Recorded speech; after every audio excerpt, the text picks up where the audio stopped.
Welcome to Dentist Puns and Money. I am your host, Shawn Terrell, continuing the story of the health challenges that I've experienced in the last year and a half. Little backstory.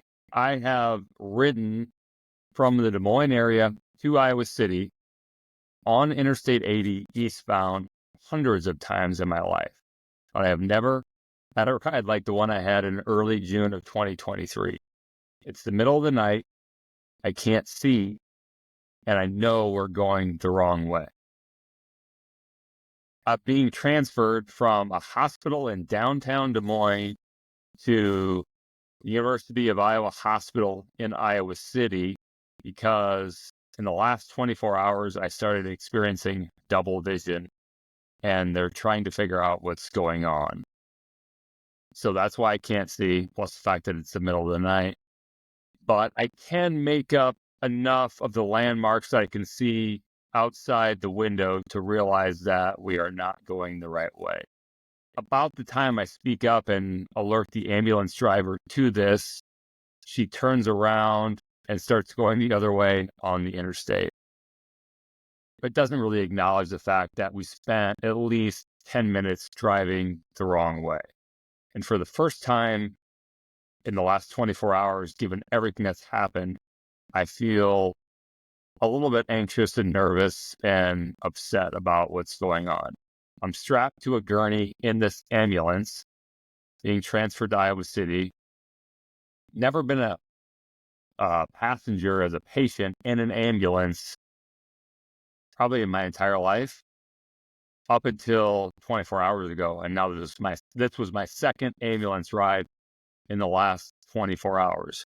So back up to earlier that day, which would have been Friday morning, June 2nd, I woke up and something was wrong with my eyes. I couldn't see right. I had double vision and everything was blurry. After giving it a little bit of time to pass, I jumped on the computer and started Googling double vision and quickly realized that that is not a good sign. If you have double vision, it's usually a sign of something serious that has gone wrong with your brain. So I did a virtual health visit at first, which was difficult to set up and log in considering that I couldn't really see or type, but I figured it out. The virtual telehealth person told me to go to urgent care or the emergency room. I chose urgent care, had my wife, who was home that day, give me a ride to urgent care. We had a baby that was nursing at the time and didn't know how long this was all going to take or how serious it was at first. And so I just had her drop me off at urgent care in West Des Moines, about 10 minutes from our house. As we rode there, I was very glad that I asked her to drive because I could not see very well at all, or definitely not well enough to drive.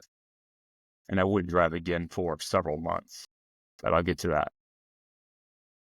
So I go to urgent care, get right in. They tell me I need to go to the ER and I should probably go there by ambulance. So I take them up on that, take an ambulance ride from West Des Moines to downtown Des Moines to a hospital, and am sent to the emergency room where, after being evaluated and scanned a bunch of times, they, within an hour or two, come in and tell me that I had a small stroke, which sort of blew me away because I didn't really know much about strokes at that time. And other than the double vision, felt pretty good, or at least not like I thought you might feel after having a stroke.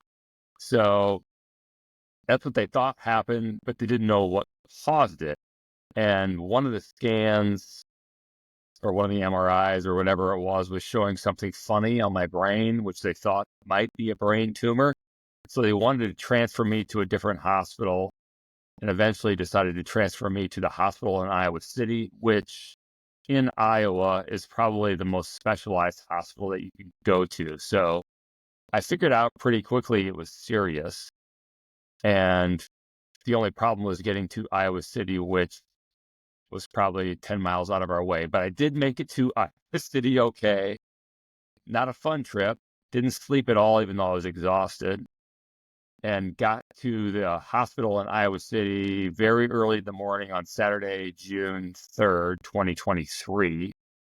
And eventually they determined through a bunch of specialists there and a bunch more scans and MRIs that I had an arterial dissection in the left vertebral artery in my neck, which sort of made sense because I had pain and a headache and on the left side of my head for, I don't know, several weeks, maybe even a month leading up to that.